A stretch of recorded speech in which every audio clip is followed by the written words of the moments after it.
Conscious today at 11 a.m. Eastern Standard Time, conservative firebrand Charlie Kirk is assassinated. Moments later, threats against historically black colleges. Why were HBCUs targeted? Dr. Umar Johnson warns black America, don't celebrate this killing. Meanwhile, conservatives compare Kirk's death to Dr. King's murdered for his words. We press our experts if political violence becomes normalized. What's next for America? If you're tired of the propaganda, listen to us. What's up, everybody? It's your mental activist, Montoya Smith. Welcome to episode 43 of Politically Conscious, fishing for my guest to get on here with me. I am the moderator for the show. I'm looking forward to an excellent show today. Bear with me as I work to get my guest on. It's always difficult to get three people together during the week. That's why we pop up at random days. But with that said, our goal each show, if you will, is to react to clips around the internet in reference to what's going on in politics and try to give you a left and right experience with that. One of our political consultants is from the left, Umar Johnson, who will be with us shortly, and we're looking for Leo Smith, who comes from the right of things, to be with us shortly as well. And so while I have you here, I actually meant to play one of our first commercials, if you will, that we wanted to have for the show. We haven't played any. We played maybe like one or two commercials since we've been doing the show. And so let me go to this commercial. When we come back, we will actually have Emil Bryant in the studio with us, and then we'll hopefully get our other guests so that we are bringing it to you from both sides of the aisle. So if y'all just give me a quick 40-second break, and we'll be right back with Emil, if you will. The Mental Dialogue Live experience returns September the 19th at Urban Grind as we put on our game night, debates, networking, and coffee. Also featuring MD member Andre Parker's book signing, The Infinite Legacy Blueprint, learning about generational wealth. So join us for one of the funnest and smartest game nights in the city, including our debate game, counter argument, where we pit two teams against each other and see who is the best at critical thinking. Connect with us to find information and the people you need to progress your life. All details at mentaldialogue.com. All I ask is that you think. All right, just a quick shout out to the Mental Dialogue Live experience. If you're in Atlanta this Friday, we have the smartest event in the city. So go to mentaldialogue.com for details. I have my political consultant and brother, Emil Bryant, on with me right now. And so, brother, if you will, introduce yourself very quickly. We're going to get into these cuts. Looks like we may not be able to get Brother Leon with us today. And so we'll just push through these things like we've done before, just the two of us. All right, brother, give me a background. Let's get into these cuts. No mic, brother. You're muted. You're muted if you can hear me. Emil Bryant, political consultant. My catchphrase for everyone I advise is do the right thing, do it the right way, tell the truth, tell it early, tell it often. The people can handle it. That's what we're trying to do here, is give you, the listener, what you need to know in order to be successful wading through this propaganda. That's what we do here at Politically Conscious. My brain is out a little bit. I'm sorry I was late. But at Politically Conscious is what we do. And it's what I do as a political consultant. My job is to tell the truth and help my clients tell the truth as soon as possible. The people can handle it. Sounds good. Let's go ahead and get into these cuts. Obviously, since our last show, we had the assassination of Charlie Kirk. And so obviously that's going to be the commentary today. So let's see and watch what a lot of you probably have already seen this, what J.D. Vance had to say about Charlie Kirk's death. And we'll have you react to it, Emil. There is no unity with people who scream at children over their parents' politics. There is no unity with someone who lies about what Charlie Kirk said in order to excuse his murder. There is no unity with someone who harasses an innocent family the day after the father of that family lost a dear friend. There is no unity with the people who celebrate Charlie Kirk's assassination. And there is no unity with the people who fund these articles, who pay the salaries of these terrorist sympathizers, who argue that Charlie Kirk, a loving husband and father, deserved a shot to the neck because he spoke words with which they disagree. Did you know that the George Soros Open Society Foundation and the Ford Foundation, the groups who funded that disgusting article justifying Charlie's death, do you know they benefit from generous tax treatment? They are literally subsidized by you and me, the American taxpayer. And how do they reward us? By setting fire to the house built by the American family over 250 years. I am desperate for our country to be united in condemnation of the actions and the ideas that killed my friend. I want it so badly that I will tell you a difficult truth. We can only have it with people who acknowledge that political violence is unacceptable, and when we work to dismantle the institutions that promote violence and terrorism in our own country.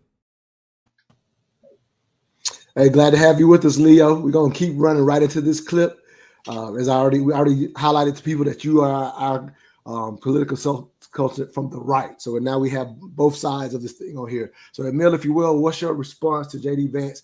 If I take it to a degree as a reprimand, maybe I'll say specifically to the left, but maybe even to the American people who reacted to this killing of Charlie Kirk. What are your thoughts to what the Vice President J.D. Vance had to say?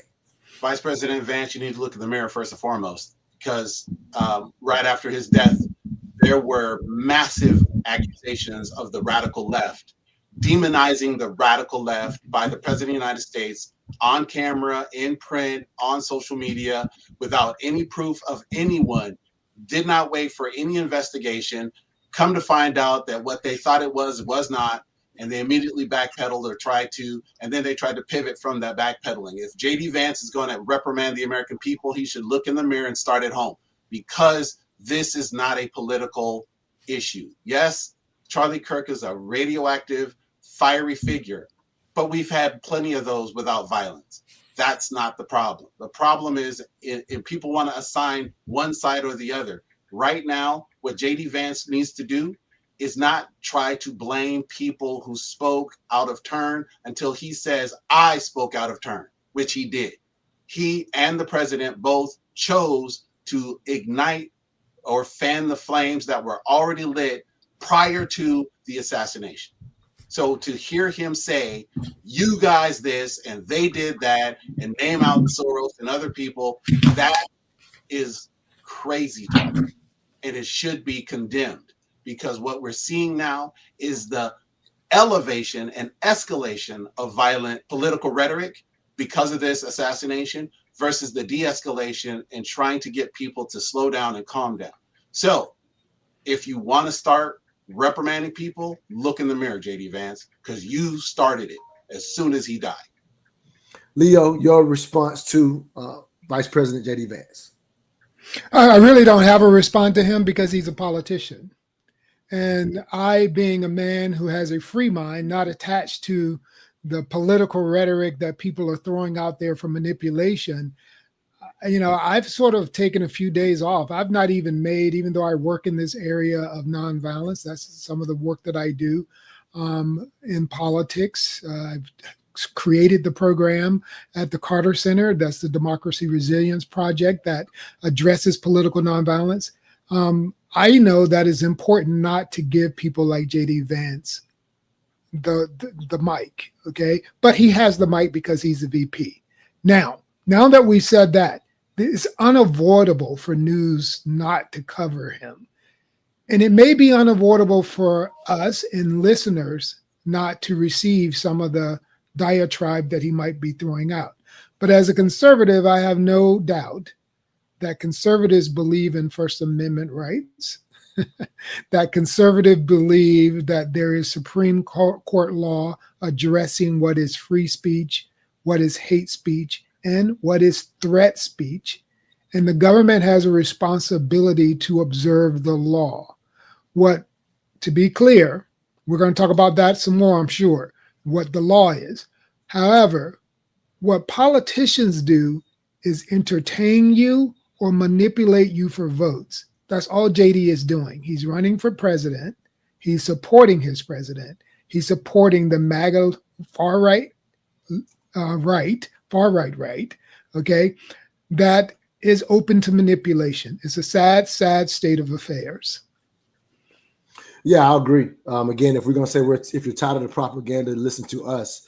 And so, what you've done, Leo, is just clarify what is propaganda, and the reality is there's never a moment tragedy that either side doesn't take full advantage of, especially politicians, which is something that, again, if we're gonna help you weed through it, we're not just gonna come in here and agree and disagree when we know that they're shooting you propaganda. So, definitely respect that aspect of it. In the aftermath of Charlie Kirk, we saw some of the HBCUs talking. I want to spend a lot of time on this, but I just happened to catch this clip from Jasmine Crockett on Breakfast Club, just talking about it. She said a little more. I really should have clipped it up, to be honest. This was a pretty short clip, though. So I wanted to just kind of mention, in a sense, I want to get from you guys, what do y'all think this comes from? But I'm going to use this clip to kind of lead you into the thoughts. We'll start with you, Leo, as a response. And like I said, I think, again, we're talking about a politician here, so there may be some add-on to it, but it's just something that's worth bringing up. How did, in a sense, white-on-white violence lead to HBCUs being threatened? And I'll say one more thing. I think the FBI has deemed all of those threats, will shut down maybe about 4 to 5 HBCUs as all hoaxes, just to give people at least what the facts are showing out right now. But she doesn't say that in particular, but let's just hear her thoughts, and I'll start with you, Leah. First of all, black people ain't had nothing to do with this. We wasn't nowhere near Utah. So I'm like, how was the response to go after black students? Let me point this out. We have had school shootings that have taken place on all types of campuses. And there are those, specifically on the right, that always want to put out this idea that black folk are dangerous and criminal, and we just have more of a propensity to commit crimes and things like that. Do you know how many school shootings we've had at a HBCU? Zero. Like, these crimes, when we look at these mass shootings, most of them are linked to neo-Nazism or, Proud Boys or whatever. It's always some white supremacy kind of thing that's going on. It's not black folk that are going out there. It's not immigrants that are going out there. But what cities are we going into? Black cities. Leo, your thoughts? Again, that's just her responding to, as I said, that HBCU threat was, I would say, kind of surprising, maybe to a degree. But I wonder personally if those threats, whether they were hoax or not, if it was kind of just led to what appeared to be African Americans' response to the Charlie Kirk situation now that we have social media.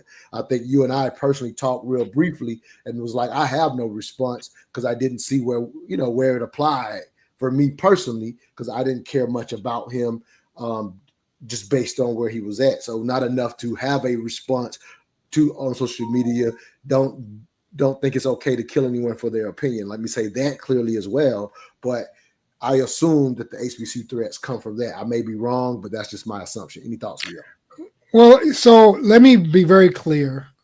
When it comes to the threatening of life and the safety of people, nothing's more important than first response. Okay. And first response, first and foremost, ought to be to maintain and make sure that those students seeking an education, seeking the intellectual comfort to pursue an education and comfort, that ought to be maintained first and foremost. So before we get into the political battle, we must make sure that we encourage university presidents to get a relationship with your state police, with your Georgia Bureau of Investigation.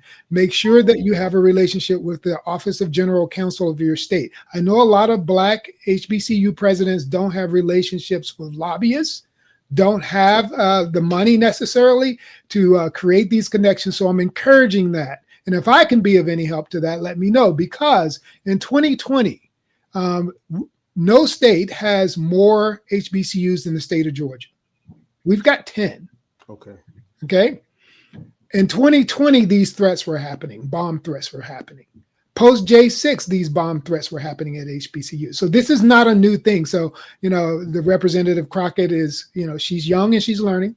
But this is not a new thing. We have these often. In 2020, including a group that included the Carter Center and others, we actually intervened on behalf. And I'll give credit to Rashad Ritchie, who has his own show on TYT, he was part of that effort. And we intervened on behalf of the HBCUs in Georgia to make sure they had proper support and security. Nice. So this is a lasting thing that all universities should do. Now, here's where I agree with the Congresswoman. It really isn't this problem right now. In as much as Black people in America are Americans, it's a problem for us because we want democracy to be peaceful, resilient, operable, etc. Right? But this issue of people killing each other because of what they say, political rhetoric, aside from somebody getting in a fight because you stepped on my newly clean white sneakers, Black people don't do that to each other, really. Yeah, white people are really struggling with their identity even more than Black people are today. They're struggling with holding on to power based on identity and control. Right. That's not Leo Smith stating that. That is scientific study, anthropologists, and it's also Tucker Carlson saying that. It is also J.D. Vance saying that. I'm not saying it. They themselves are saying folks are coming after us. Anytime people feel someone's coming after us, they're going to do crazy things. That's real. Emil, your thoughts to what Jasmine had to say. And if I will, I'm going to ask you to clip yours because I got the cuts we really need to get to. No problem. She was spot on. And this is the problem with a lot of what we're seeing. Leo called it out very clearly. There's a group of people in America who base their identity on superiority, and that superiority is beginning to erode numerically and in other ways. So they've been trying to rally themselves into a position that they do not have. The propaganda that you're seeing is the rhetoric that would excite people towards something other than voting or marching or nonviolent protest. And there are people right now in our government who are trying to stoke violence for that purpose, to keep that group of people who have a specific identity in a specific position of power. Do not fall for it. And Jasmine Crockett called it out properly. You're not seeing that kind of violence at our schools, at our HBCUs. There's a reason for that, and that's because we're trying to fight for our equal position in this society versus a quote-unquote superior position in this society. Those are facts, and we need to listen to them more. All right, good stuff. And so I'm just go through a couple quick comments before I go to the next clip. Mobile Eye says it's all modeled by design. Division keeps us controllable. 5F to Love podcast says, Leo, keep it real on the facts. About time. Okay, I see you.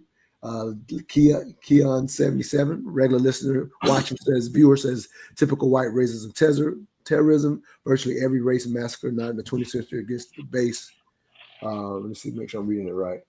The 20th century against us was based on lies and misdirect anger against us for actions of white people. Oh, he's saying this is similar in this situation. We're getting attacked, even though this, as I say, I call it white on white violence. This is definitely what just happened. And again, this is just my viewpoint of it. And let's get one more comment. Let's see what we got here. All right. I got a sister that says, good morning, gentlemen. All right. Thank you, Mickey, for watching. All right. Let's go to the cut that I think here's a cut that I'll say in general, I agree with, but Emil, we'll start with you. If you're familiar with Sheed Bosun, I don't know if we ever played him on a political show. I've definitely used him on the Mental Dialogue show. If you're familiar with him, he's pretty popular on the internet now. And here's his thoughts about Charlie Kirk. Some of his thoughts. First, I'm not going to feign grief or feign mourning for this person. I know that's a hypocrisy that social etiquette demands at a moment like this, but we all know that he would certainly not grieve for us. He certainly would not mourn for us, just as he never grieved and he never mourned for the wanton slaughter of the Palestinians in Gaza. He never grieved for that. But let me also be crystal clear about this. It doesn't make me happy either. I neither mourn nor celebrate. Neither of those reactions is appropriate, in my opinion. Whoever pulled that trigger didn't do it for me, and they didn't do it for you. I don't even see them as being on two different sides. They didn't silence Charlie Kirk. They amplified Charlie Kirk. The power structure never cared about that boy. They used him. And he's more useful to them now than he was the day before. He's more useful to them dead than he was alive. Listen, you don't defeat someone like this, someone like a Charlie Kirk, a tool like him, by letting that tool mold you into exactly what they want you to be. That killer didn't deliver justice. If you think they did, he didn't. He delivered to the power structure an even more enhanced weapon. He made a mediocre, but dangerous and polarizing figure, Charlie Kirk, into now an impeachable icon for the very fan base that he most likely despises. And he made criticism of Charlie Kirk's ideas. Now it's disrespect for the dead. This is not resistance. This is a gift. This is a gift to the very security state that he probably thought he was attacking. No, it's stupidity. They're spinning the narrative now. They're going to label him as a martyr for free speech, a victim of left-wing extremism. And they're going to use his death. They're going to use it to demand more surveillance, more censorship, more policing, more militarization of the police against their opponents, more police powers. They're going to use his blood to sanitize his ideology and to legitimize every poisonous thing that he ever said. And some of you are out here cheering about what happened. Why, you're fools. Why, when you celebrate, all you do is elevate and strengthen their narrative. Charlie Kirk was not an outlier. He was a product. He was the logical output of a system that's designed to generate exactly what he was. Like I said, he didn't create the demand. The demand was already there. He just exploited it. He sold a fantasy, like I say, a fantasy where all of the problems of modern America, economic decay, economic despair, cultural displacement, and cultural unrest, political powerlessness, these are all not the inevitable results of late-stage capitalism in a dying empire. No, it's all the fault of immigrants. It's all the fault of minorities, of wokeism, some internal enemy that's not in power. Well, now he's been killed. And his death is going to be used to service that same system. Emil, I'll start with you. I think that's something that Leo has already alluded to, that this is more of this idea of identity and what that looks like and what we're witnessing. And I don't know how much that, in a sense, involved us, but I also agree with Shahid when he says this is nothing to celebrate. Or am I going to mourn based on this guy's position? Again, that's the part I agree with, but I am concerned about the politics of what he's talking about, of how we may have strengthened this very thing that could eventually circle around and affect us, in my opinion. Your thoughts, Emil? You don't even have to wonder. Right now, it is sacrosanct to say anything negative about Charlie Kirk in the public media. And the reason why I can say that is because you have seen the government say that. The government was, the federal government, President Trump flew flags at half-mast, half-staff for this man's death. He was not celebrated like that before he died. He was not a national hero before he died. And then all of a sudden, he becomes the personal friend of the president and someone who the federal government recognizes as so important. We fly flags at half-staff. For reference, we fly flags for half-staff at half-staff when presidents die, when military heroes die. We don't normally do that for someone who was a political commentator passing away. So we've already seen the narrative that this man's words are now not to be challenged. We've already seen the narrative from the federal government that if you say these things, you are going to be blacklisted, or at least blackballed, or at least silenced. If you don't believe it, you can look at the president's own words, you can look at the federal government's own actions, and you can see these things happening right now. So this is a very useful political moment. And to what Leo said, all politicians are entertainers, I would put that on steroids and say all politicians use whatever means possible to gain whatever power possible. And if entertainment through someone's death is the way they do it, or if stoking violence is the way they do it after someone's death, they're going to do it. And you can see that happening by the way they're treating this man's death and his legacy. Because his legacy was not what they say it was. You can go back and watch the tapes for yourself, but they're going to change it. And to the point that you saw Shahid talk about, they're going to take his words and bleach them using his death as a way to prevent criticism of those concepts. And you're seeing that happen in the federal government right now. Leo? I mean, look, I can say without hesitation that there are many conservatives, including conservative pundits, who are also into likes and follows him for political advertising, like Eric Erickson, right? Someone who I sometimes disagree with the grifting nature of the performance of all entertainers and influencers on media. I think that's a problem, and I've got some democracy producing solutions towards that you'll be hearing about in the coming months. However, even Eric Erickson, who likes to do clickbait, the conservative guy who hosts Red State, has said that this is a problem. This is a big problem that we are seeing Republicans who are in power use this, not foil in this case. A foil is someone that politicians and political consultants like to have that they can jump on because of, they can use them and joke on them and clock the key or whatever. But in this case, we've got a martyr. And a martyr is very helpful, as Emil is saying. But you can't want to win so badly that you're willing to lose the rights of the people, the right to free speech, the right to First Amendment right.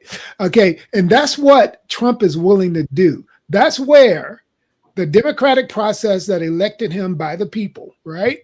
That's where you start to say, okay, the process was democratic, but the way he's using the result, absolutely authoritarian in nature. That is true. And even Eric Erickson, a conservative commentator, host of Red State, agrees. Hey, good stuff. Hey, we're just telling it like it is. So whatever you're hearing out there in the media, this is what it is. Here's another good thought from here. Meek the Monk says, also should definitely be noted that we didn't fly them half stats for the 2 school shootings that week as well. The flip of this story was crazy. I think I got another comment too. Let me find it. Again, just trying to, y'all keep the comments coming. We can't get to all of them, but we'll definitely try to share as many as we can.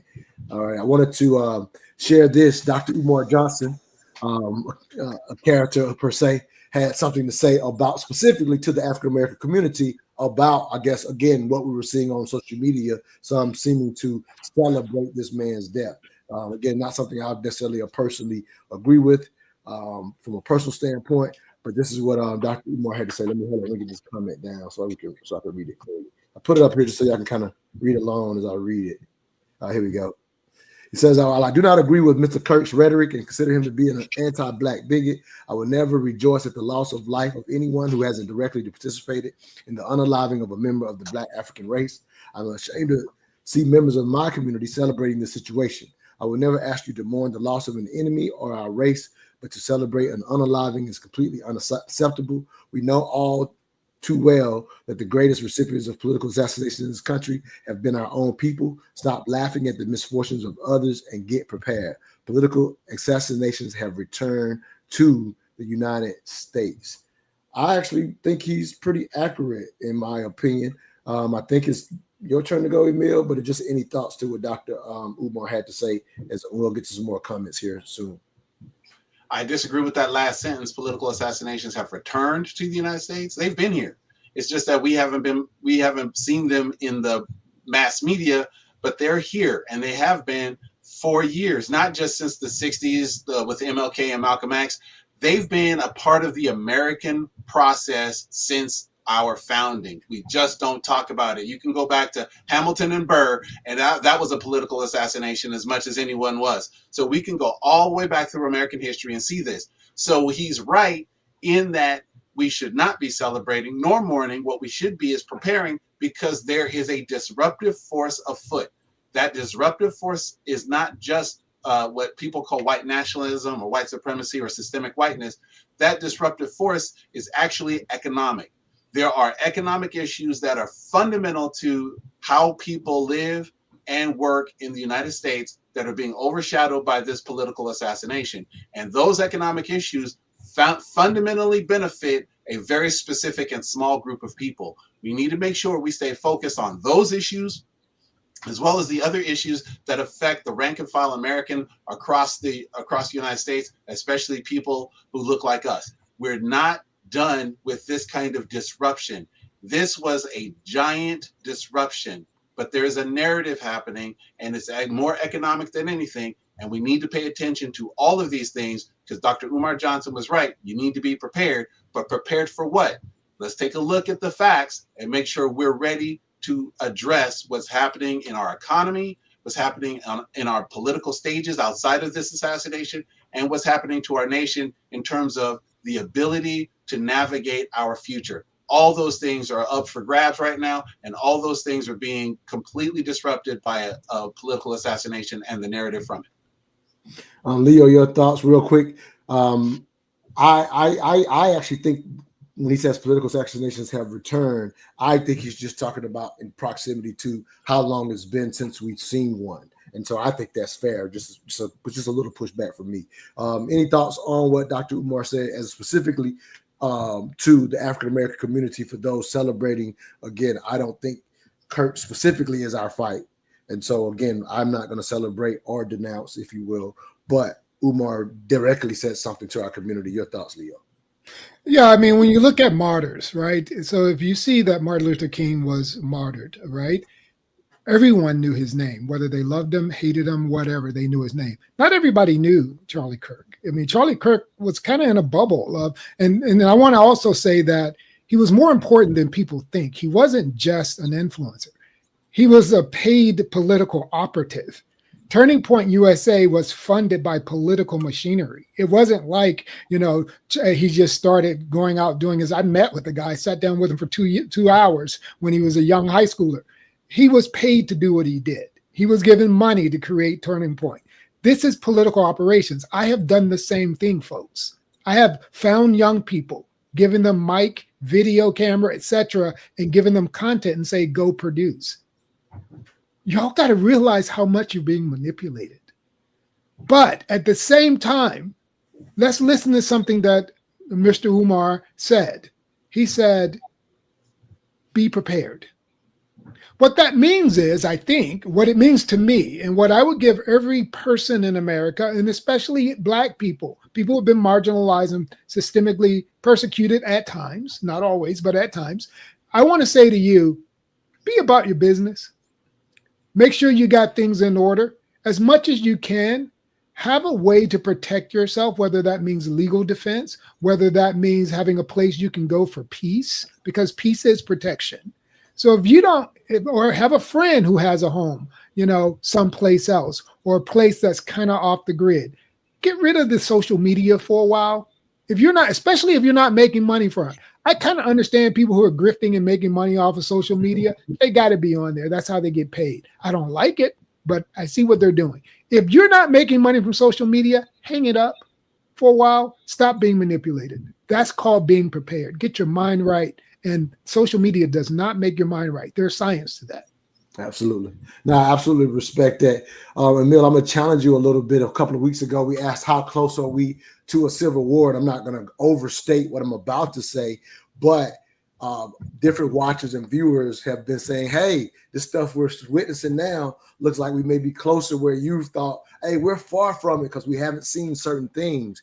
Well, maybe we're at the start of the things that lead to some quote unquote, some version of a civil war. Now, the one thing that I would challenge, and from some of the viewers that I've had conversations with, the thing that I would challenge specifically from a race perspective, obviously we're going to look at it from our lens, but this ideological battle is going to be less race-based than we actually think, even though playing on the racism, playing on the shots at immigration are used to fuel it, like the verbiage and the rhetoric will be used. But this is an ideological battle that won't be Black versus white. Like sometimes I think we see it. And this is not me trying to be right. It's just being very aware of what's happening. And because of our African-American experience, it looks like black and white to us. And I would challenge for people to see that this ideological battle doesn't involve our community specifically, but as Leo says, we have to be prepared because we can definitely be collateral damage is the word I'm looking for. We can absolutely be collateral damage, and it also will require us, in my opinion, to be politically active because politics technically is war without weapons, right? Since politics is war without weapons, then we also can position ourselves strategically to be active politically to take advantage of some of what's going to happen. but you have to be prepared in some of the ways that Leo mentions. Let me go through a couple of other comments, and then we'll get to another cut. Minister Service says, at the end of the day, the enemies of humanity will continue to follow their strategies for their white nationalist agenda. Why talk around it? I hope we're not talking around it, but I respect if you think so. Got Mickey says, okay, I'll go get another one. She says it has another one, too black. Let me see, and it's going to get worse. All right, I'm trying to get through most of the comments. Let me go to another cut, y'all. Keep this conversation moving. Here we go. This is about political violence, which is a lot of the work that you do. This comes from Mehdi Hassan speaking with, I think, I forget. How would you analyze what you're hearing in response to this murder from the left? From the left? I mean, just listening to the clips you played from the Trump administration, we're in a very dark moment. It's a very McCarthyite moment right now. I've been listening to your show. You made a lot of good points. The biggest point I think you've glossed over is the crackdown on free speech, this targeting of people for their views. I thought Charlie Kirk was supposed to be a free speech martyr. Why are the right using his death to crack down on free speech and American rights and go after this amorphous left?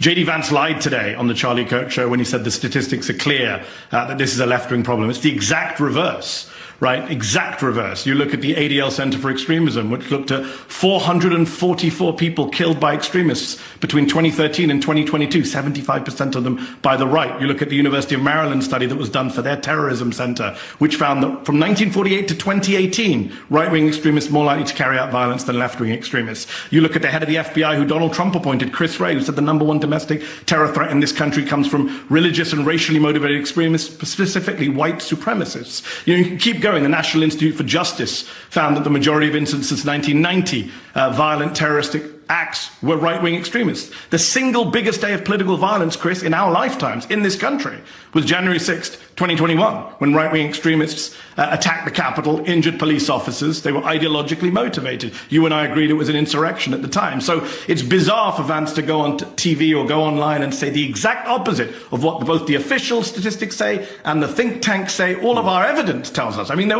was a Democratic lawmaker, Chris, I don't know how many times we have to say this, who was murdered in her home with her husband in June by a Trump supporter. And Donald Trump today said, who? When he was asked about it, he said, who? Mm-hmm. So, Mehdi, one quick thing. I do not think January 6th was an insurrection. I thought that it was all kinds of crimes. You said it at the time, Chris. I just don't. You called it an insurrection at the time. You did. No, I checked your Twitter before I never thought. Okay, go ahead, show it to me. Check it afterwards. I never thought that they were trying to take over the government. That's what an insurrection is. But it doesn't matter. It was bad. But we're dealing with new bad stuff. But it was political violence. We can agree, right, Chris? It was political violence. 100%.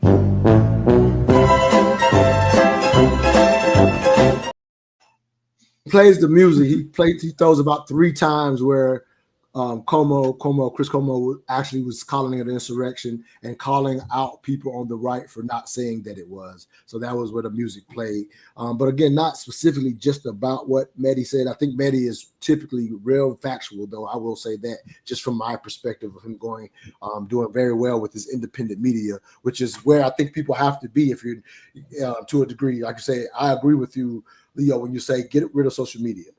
Because again, the psychology is out there. We've talked about it on the Mental Dialogue show, especially for your children. And then for us as adults, the effects are still the same. And so I agree with that. If you are going to watch media, though, I would encourage you to find independent sources like Ground News, any independent, even if it's in your favor. If you like it, still get the independent source versus what's being mass produced, because it's too much manipulation. You're going to find very little truth in the mass media. So I'll say that.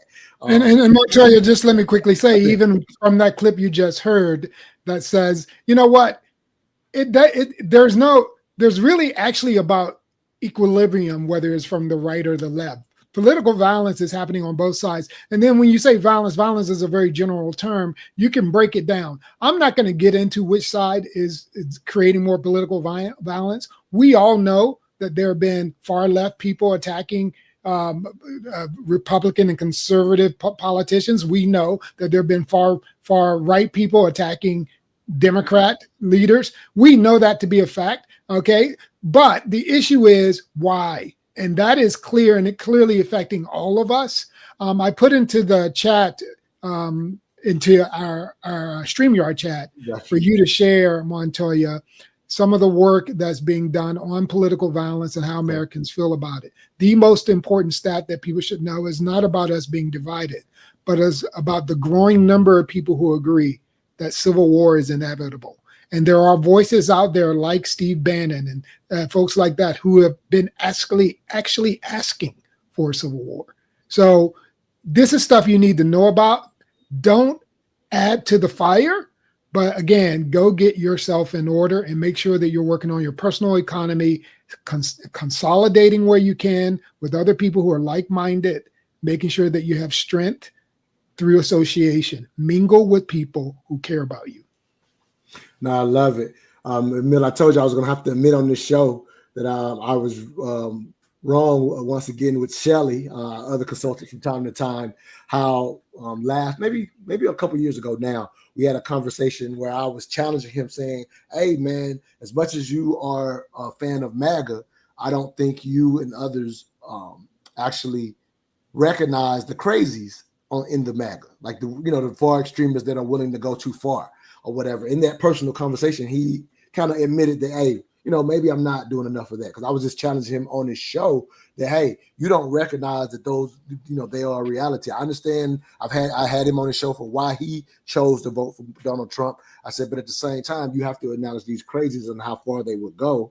And, again, he admitted to me personally, because at the time, though, what made me say it to him, Emil, was he was worried about the left doing exactly what we see today with this Charlie Kirk situation. And we had another extreme situation with the shots at Trump. Again, we had those conversations before, the guy tried to take Trump out. And so I'm having to admit what he was in fear of. I'm up here being manipulated enough to say, Shelly, what are you talking about? The right's going to do the political violence. And since the time we had those conversations, I've seen the left. Now, as Maddie correctly points out to a degree, whether you're going to get an argument of who's doing more, the numbers do point to what Mehdi said, but I'm still having to admit to Shelly what he was worried about, we've seen play out. I personally think because Trump has gotten back into office and the political moves that we're seeing there hasn't given any reason for the right to go extreme, because to a degree, Trump is in my opinion, a puppet to move forward the agenda that they're wanting to see. Since it's happening, there's been no need for violence, is what I'll say as a pushback. But I still had to give him credit for saying, hey, I'm worried about the left. And I was like, you shouldn't be worried about that. And I was wrong about that. Go ahead, Emil. I don't know.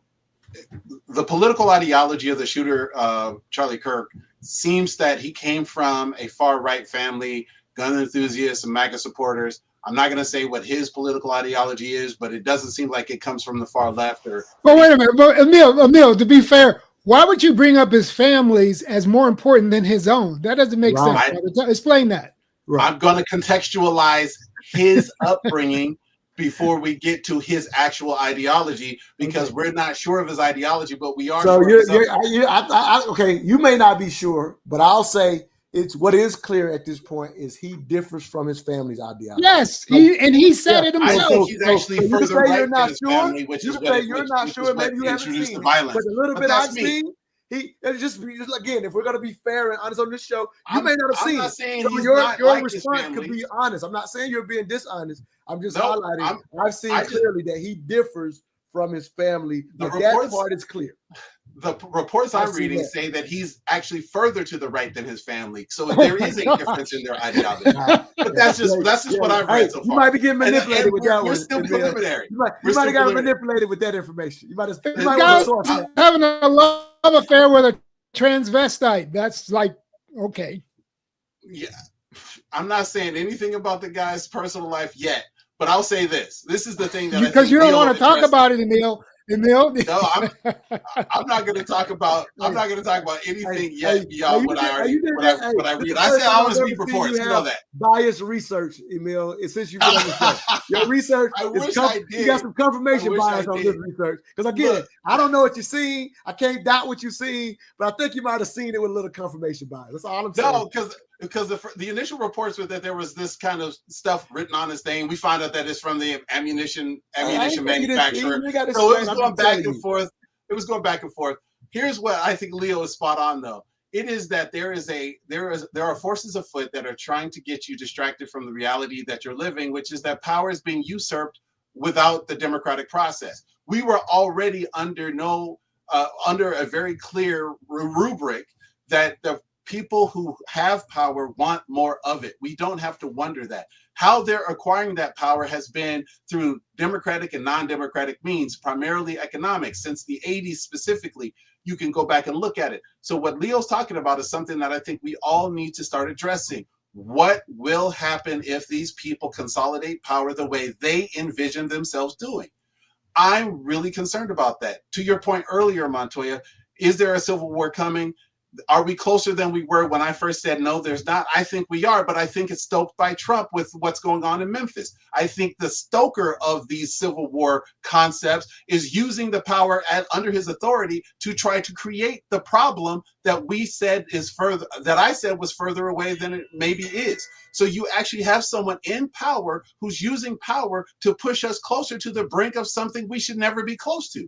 I can't say that's not true anymore because I knew he was trying to do that. What I was hoping back then when I said that was that you wouldn't have a governor agree that's the right thing to do. And you have several red state governors who sent people to DC. Now you have a red state governor who said, sure, bring federal troops into Memphis. You're going to see more of that. Why is it that Black people are the targets for these kind of issues? Because we're the people who can be most manipulated or be used as the most manipulating tool in the eye of the public. So we're seeing that happen. We need to be on point. Leo was right as rain in this respect. Get your house in order. Make sure you understand how to do the propaganda. And know what people are pushing you toward, because they're not pushing you toward more freedom, more democracy, or more economic prosperity. Let Leo jump in. Yeah, and see, and I want to be careful about something because fear sells better than sex. Fear sells better than sex. Right. You've heard a number of different opinions here. I want to go back to what Jasmine Crockett said. There aren't that many Black people in Utah. Yet there is a Republican governor in Utah that had an incredible message that's different than what Montoya is saying about what Republicans believe. Okay. All right. I mean, not Montoya. Emil is sharing about what Republican and red state. The red state Republicans that are acquiescing to Donald Trump's strategy of putting fear in the hearts of Americans, they are operating in an electioneering capacity. They are helping him carry out a ground game strategy that creates fear so that they can win when perhaps the numbers don't represent that they should. The only way that you can be manipulated into falling, like as Emil said, the only way you can be a target, if you stand there and put a target on your chest by holding on to your phone and staring at it and being manipulated by this stuff. The other way is by not looking at actual stats and facts. Okay. It really doesn't have much to do with about you if you are a Black American. And if you are a non-Black American, it doesn't have anything to do with you unless you put your identity into a political party. Because Montoya says something that's huge. What I am seeing and what data is showing, another thing to look at, DM me at Leo Smith Politics. I'll send you the research, okay, from Princeton. I had a partnership with Princeton University. This stuff is more about them manipulating you based on your economic and educational status more than race. Understand that. And some of your Black leaders aren't going to like that because they make money off of Black identity. Absolutely. So when you pull away their reason to make money off of Black fears, right? But I'm with Jasmine. You needn't be as concerned as white people right now. They should. I mean, white people are going to have it harder than us because they got more to lose. We're resilient. We're used to being marginalized and having less protection. I think we're going to be fine. I want to say that to you, but I want to say that to you that is okay. The sky is blue. You can go out there and collect your eggs and feed yourself because that's what's going to be necessary. I agree. Meta Brahmana,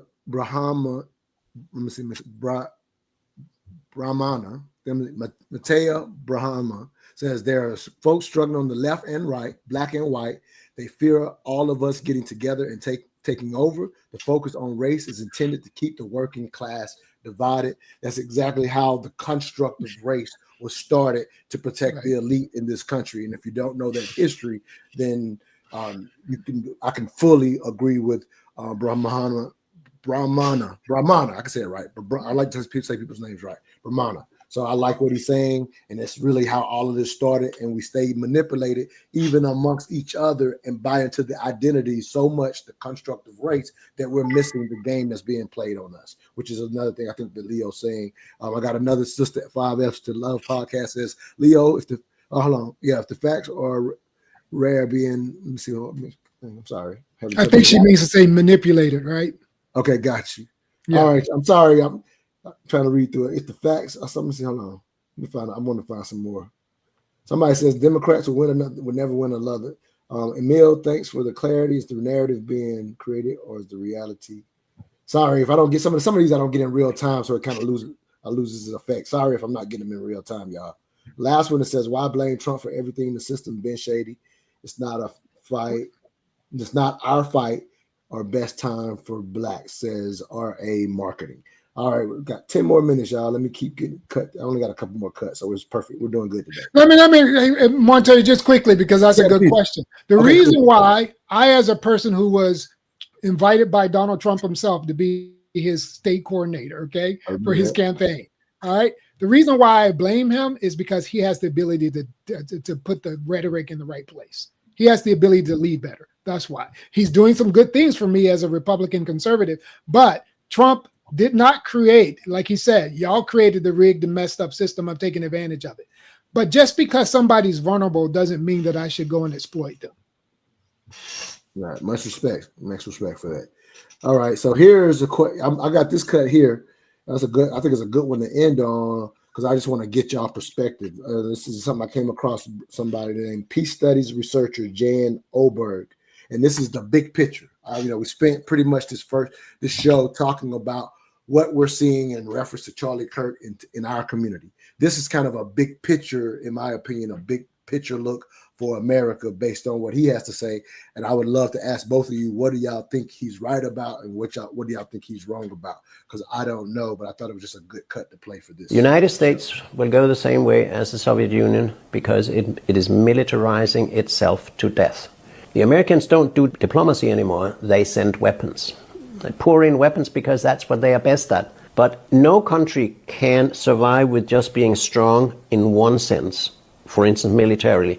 If you become politically weak, you become economically weak, you become psychologically weak, you become weak in terms of international law and legitimacy, then you are on your way down. A strong country is one which has high level on all power indicators and do not over-militarize and neglect the other power scales. What is undermined very, very clearly now is pluralist open media and our democracy in the West, because everything is now geared to warfare and militarism. More. There's nobody who stops to think about the long-term consequences of pouring in weapons and never solving the conflicts. I'll let either one of you jump in. Just y'all thoughts. I thought it was appropriate for some of the things that we're experiencing, and maybe being aware. What it made me think was when he says, "Hey, we're going the way of the Soviet Union," and just remembering when, in a sense, they were in effect. Most of our lives, for us, our age, we remember the two superpowers, right? Us and the USSR. And so when I see this guy saying this, I started just thinking about. I wonder if the USSR, if the people in the USSR, due to how militarily strong they were, and they were the superpower against us per se. I wonder if they were ever aware that they were going to experience what they experienced when they collapsed. And these thoughts from this guy made me think, should we be in a situation where we're becoming aware, and what does it mean for us as the people if he's right about any of that? So these are things that cross my mind, but either one of you can jump in on your thoughts on his name's Oberg, I think is his last name. Let me start and let I'm very familiar with Oberg. So Look, he's a big, strong supporter of economic policy as a way of creating diplomacy. I too believe in that. I believe that capitalism done morally is one of the best peacemakers in the history of the universe. And we can talk about that more on another show. One thing that, even Charlie Kirk in his performance-based political operation, okay, I said that because that's true, doesn't discount or add to who he is. He's a political operative. There's performance involved in political operation, but there are truths in what he said as well. And he was absolutely against of Trump's stance on global war proliferation. He was against it. He spoke directly to Trump saying, I'm against that.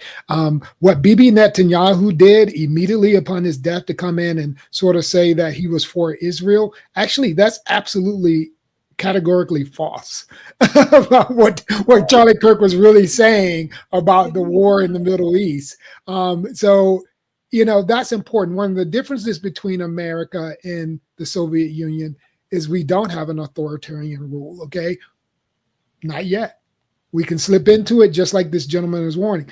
And yes, didn't Trump make it clear? He said he wanted to take over Greenland. He said he wanted to take over Canada.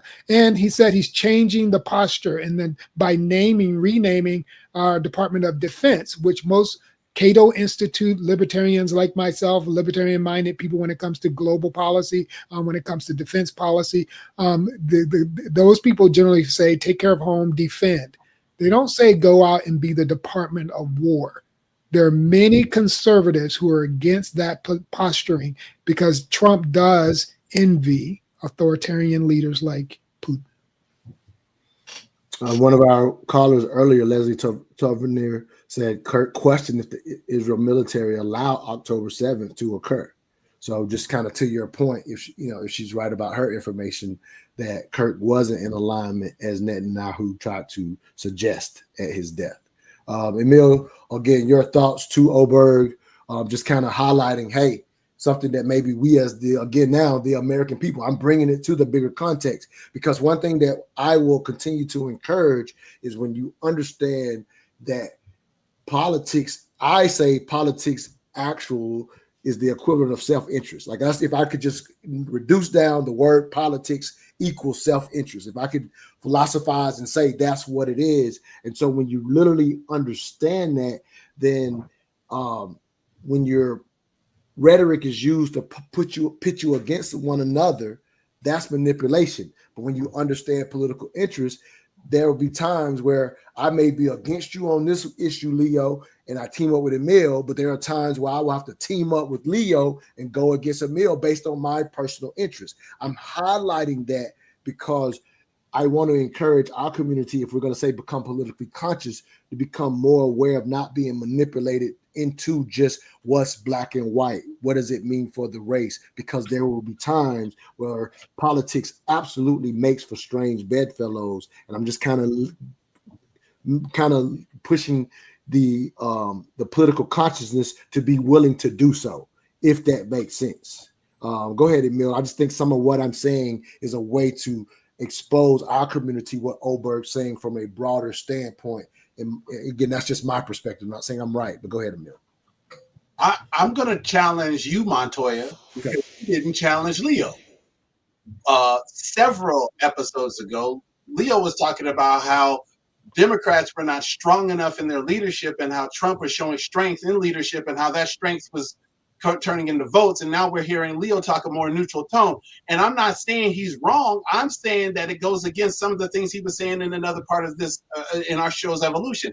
What is important about Oberg in this context is that soft power is something that we don't address enough. And this is what, when I go back to Leo's comments a while ago, and Leo, I'm calling you out a little bit, but I'm doing so to illustrate a point. He talked about how soft power was not leading to America being seen as a strong nation. Yet Oberg, someone he knows and has probably, at least in some portion of his thinking, agreed with, is talking about soft power as being neglected in this administration and for several administrations, Democrat and Republican. The militarization of American policy has been going on since President Eisenhower, specifically, not exclusively, because you can go back to Truman and even before. But really, the acceleration of militarization occurred under President Eisenhower, and it's never stopped. You had someone like President Carter, who was trying to slow down it a little bit, but it really didn't. But you really have seen a pretty much unbroken line from Eisenhower to today, where policy is best served with force. Someone like Hillary Clinton, who is a hawk, who says soft power is her first choice, was denigrated by President Trump when they were running against one another because he thought that looked soft. And someone like Leo bought into that, at least for a while, because he was saying it looks soft when you have women in leadership and referring to soft power. Your problem in America, my problem in America, is that we are more and more defaulting to force as the first choice to deal with stuff. And as a former retired warrior on behalf of this nation, you are too, Montoya, as a former warrior for this nation, we both agree, most of us veterans do not want to see force as the first option. We want to see diplomacy and economic sanctions and other forms of power that are not hard force used first and used extensively, almost exhaustively, before we decide to go to force. That's not happening today, and Oberg is calling us out because there's a potential that our nation is going to falter significantly because of it. So let me ask Leo to kind of close with this, and if Mill, if you want to give a closing thought, you can. So what do you think as the American public, and again, we keep warning to not be manipulated politically. Like, that's the warning that we constantly give on this show, Leo. So if we were to effectively try to consider what Oberg's suggesting, what does that look like for me as the individual voter, in your opinion? Well, I mean, look, I'm just going to go back to Muhammad Ali. You don't just swing one punch. Soft power is one punch. Diplomacy is one punch. Economic policy is one punch.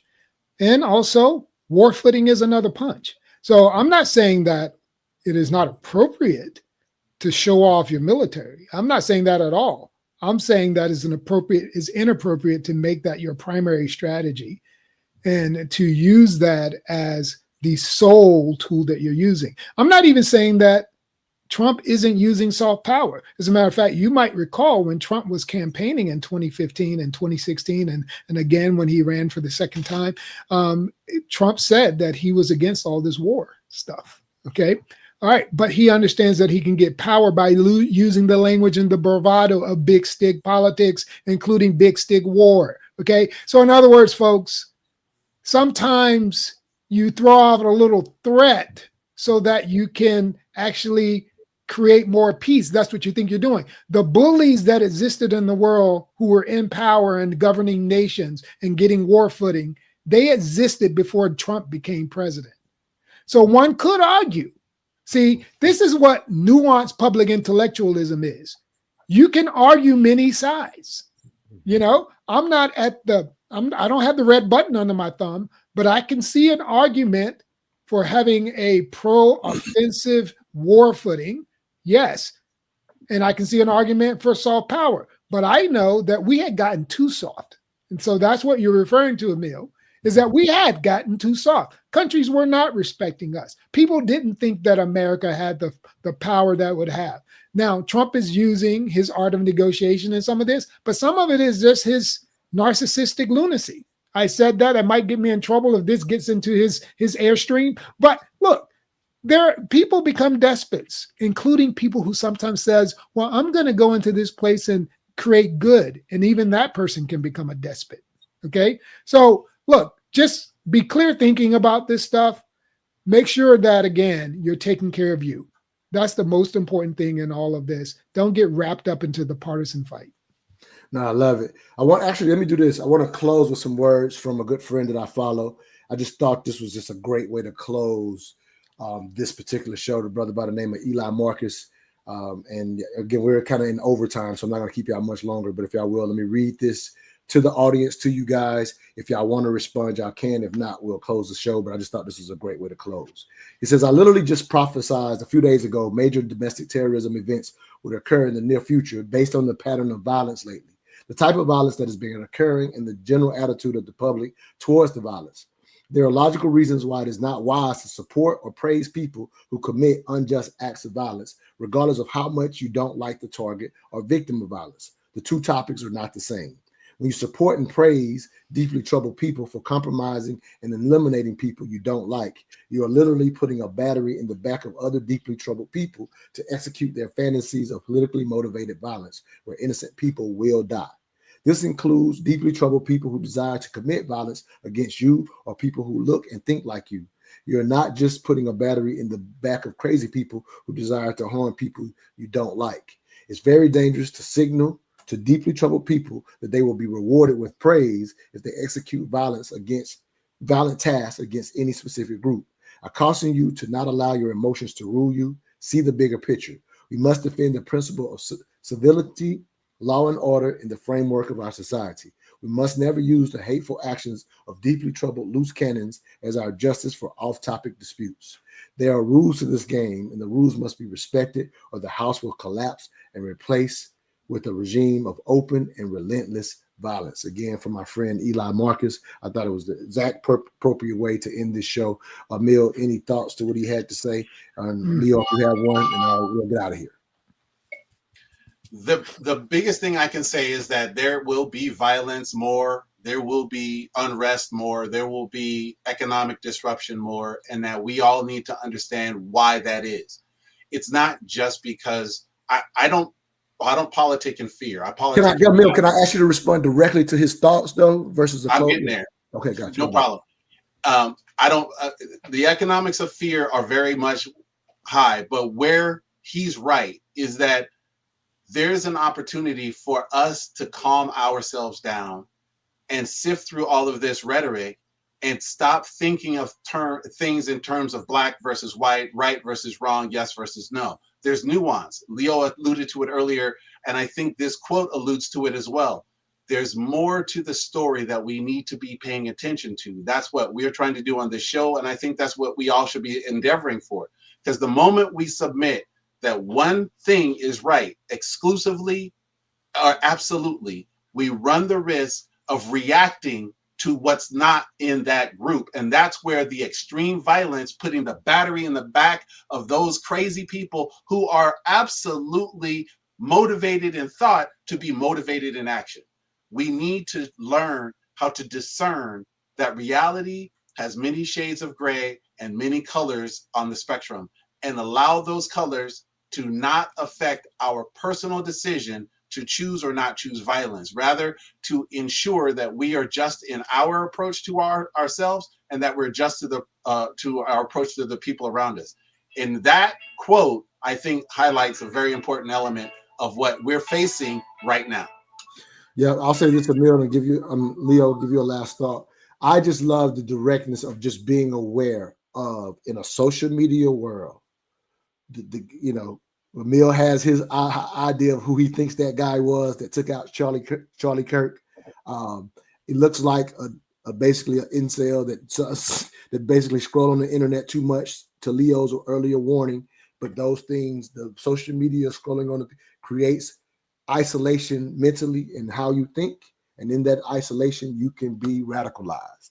And I think that's what the young man that witnessed and carried out for his own reasons, carried it out due to that. And what I feel Eli is most warning us against is being aware that in a way you could be celebrated so easily that it actually incentivizes more of it to happen. And it can happen because of how our reactions. We'll just say, look at the crazy person, and become unaware of how our reactions can have more of those people commit those type of things. And to his point, what you are celebrating over there can easily be turned on you by somebody kind of with the same mentality in reference to somebody being other. And often we know we're often the ones who are other as African Americans. Leo, your last thoughts, and we're out of here.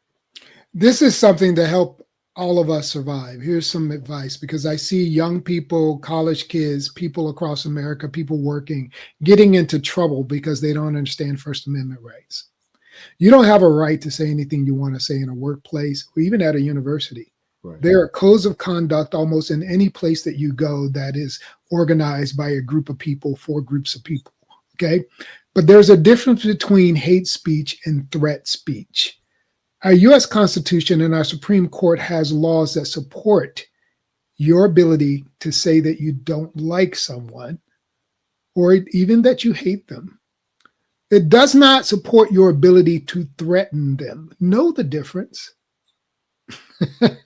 Because if you do get fired for just saying you don't like someone, then yes, you've got a defense. But if you threaten someone, if you go up to a police officer or anybody else and actually physically touch them, that's a threat. That's the different thing. And though your intentions may have been right, that's important. And now I want to finally pivot. I almost didn't want to say anything after that brother's words being shared. But what I'd like as a final word is to have his name put on your website, because I need to go back to that and I need to read more from people like him. We all need to read more from people like that. Go to your better angels. Stop listening to people who are fear mongering and who are trauma pimping and whose social media pages. Look, I got people in my own life that I told them, I said, look, I know you've come to me and we're friends, but I don't want any news from you because you make money and you live off of the trauma of people. And I said, look, come to me when we want to talk about love, love happening in your life. Get around people like that. Stop listening to the trauma. This brother, put his name up because I want to learn more about him. No, absolutely. And I'll tell you, I often put his writings on the Mental Dialogue page. I'm going to put his names up for go find him on social media because he's constantly giving that type of wisdom in all type of areas. He actually rarely speaks to politics, but when he does, it's very powerful. And I even did a show based on one of his other conversations from years ago, from when he was talking about how most people with generational wealth don't pass down the wealth in all cultures. Like we kind of think of it as, black people don't do it. And it's kind of like, really, most people don't do it. So I'm going to say something. I'm going to say something because you've heard me say it to you privately. Okay. I have 2 children and I'm not putting this on them. I'm just describing epistemology here. Look, my children, both black, both dark-skinned black, just be clear. In some ways, they're more empowered than the average white person in a lot of ways, as a matter of fact. I want you to think about that. We can have a deeper conversation about that someday, and probably many of you are as well. And that's why certain threats and ideas don't affect you as much as you think. That's why you can sort of in the middle of the day have this conversation, as a matter of fact, rather than you're somewhere trying to earn a nickel, right? So look, we need to be real about that and realize how blessed we are. Absolutely. That's the best thing to remember. If you stay in that space, you want to let all of this stuff affect you as much, but I don't want you to run oblivious again when there's opportunities, political opportunities to take advantage of your interests, especially locally. We're going to keep encouraging you to raise your conscious level and learn to play this game. I always tell people, if you don't govern yourself, meaning not involved in the politics of your area. I don't care if you're in an indigenous area and living off the land. If you're not involved in the politics of your indigenous group, you're not ruling yourself. And so don't be in that 1/3 who's never involved, to the extent that you wake up and as much as you stay away from it, now your world around you is not even yours. So don't get that oblivious. But to Leo's point, stay in that space. Again, that brother's name is Eli Marcus. Go find him on Facebook and also go to the mentaldialogue.com page and you will absolutely see a lot of his writings, but definitely follow him directly. All right, I'm going to close out with a commercial. I'll see you guys. Thank y'all for a great show. Make sure y'all are sharing. Make sure y'all are subscribing to the page. Let me play this commercial and we are out. And this is just a reminder for Friday, the Mental Dialogue live experience. Emil and Leo have been to experiences, and so they know it's the smartest networking event in the city. We got a game night, and we're featuring Andre Parker, who's released his book, Blueprint Infinite Legacy, which is a generational wealth book. So come get that on Friday if you're in Atlanta. See y'all. The Mental Dialogue live experience returns September the 19th at Urban Grind as we put on our game night, debates, networking, and coffee. Also featuring MD member Andre Parker's book signing, The Infinite Legacy Blueprint, learning about generational wealth. So join us for one of the funnest and smartest game nights in the city, including our debate game, counter argument, where we pit two teams against each other and see who is the best at critical thinking. Connect with us to find information and the people you need to progress your life. All details at mentaldialogue.com. All I ask is that you think.